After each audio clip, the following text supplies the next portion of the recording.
human being and a person are not the same thing. We've been led to believe that they are, but they're not. In Black's Law Dictionary, you'll find a definition of a person, and it says, a human being is not a person because he is a human being, but because rights and duties have been ascribed to him. Specifically, the person is that legal subject or substance of which the rights and duties are attributes. But not all human beings are persons, as was the case in Old England when there were slaves. You are not a person, you have a person. If you never know that this person exists, if the government is acting upon it and you are unaware of its existence, you're a slave to your own ignorance. The purpose of this person wasn't to deceive you, it wasn't to enslave you, it was to provide you with a very strong level of protection against government tyranny. If they never act against you as a human being and they're only acting against your person, you always have the option to reject their governments and therefore escape tyranny totally and absolutely peacefully. They'll tell you, I'm an agent for the government, I'm a peace officer, I'm this, I'm that. No, you are a human being in a common law jurisdiction, and that's all there is to it. That's first and foremost, and I'm not forgetting that. If you remember that, they have to remember that. The key thing about remembering this is you can remember a couple of things. Yes, you can affect them. They will respond to emotion. They will respond to threats. They'll respond to a baseball bat in the bottom of their knee.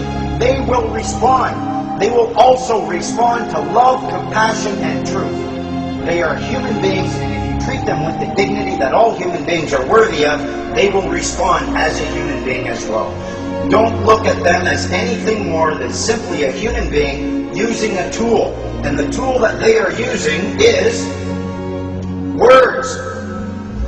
All they are words. The government is just composed of human beings using words. Take away the human beings, you don't have a government. Take away the words, you don't have a government. You need those two things in order for anyone to come up to you and claim any level of authority over you. If you learn to distinguish between actual law, and there is only 3 ways to break the law: harm another human being, damage someone else's property, use fraud or mischief in your contracts, you have broken the law. That's the only way to break the law. Statutes are not laws. If you look it up, you'll find that the definition of a statute is a legislated rule of society given the force of law. It's a law, it's a rule that has the force of law within a structured society because somebody gave it that force. Remember, we're all equal here. Who can give those words the force of law? Only you. You have decided to give those statutes the force of law within your societal structure. A society, if you look at the definition of that, it's a number of people joined by mutual consent to deliberate, determine, and act for a common goal. Your consent is required for any statute to have the force of law, and you can spot these. They'll have the word act right in the title.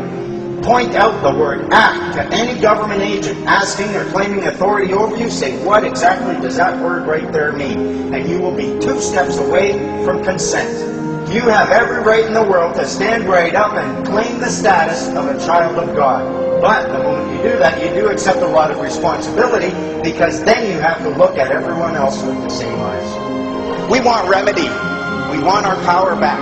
We want our remedy, and we want to hold these people to the... We don't want to beat them up. We want abundance. We want peace. We don't want a life of conflict with these people. And we shouldn't have to dig through the shit they manufacture in order to find the diamonds of our freedom. Fundamental 3 things you should have learned. 1, you are not a person. You have a person. It exists in association with you.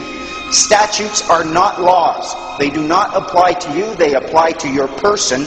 And finally, believe it or not, you want your freedom. You want to become a free man on the land.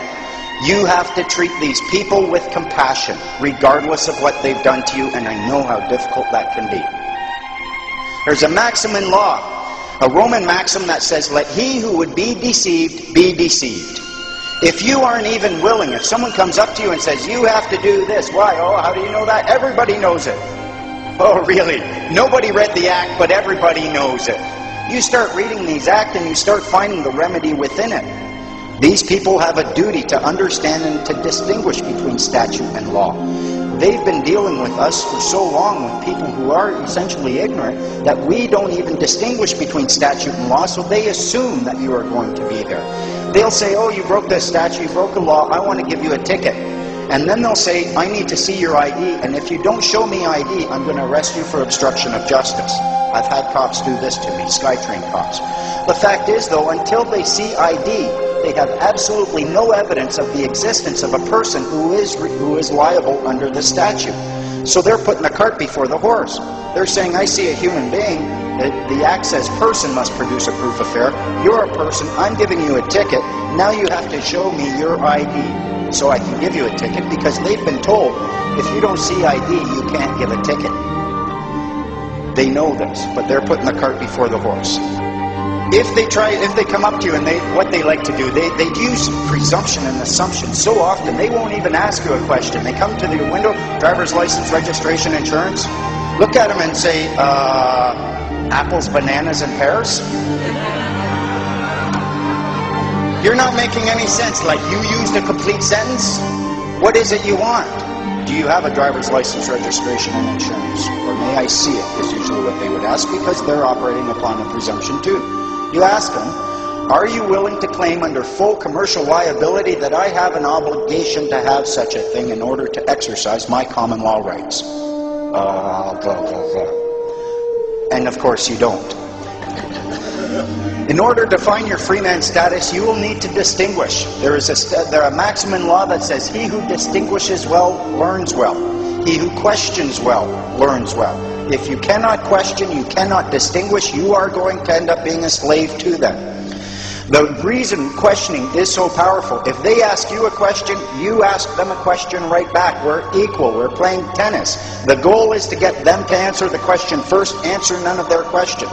The reason is, if you are asking questions, the assumption in law must be that you are asking because you don't understand, and you want to understand so you can keep the law.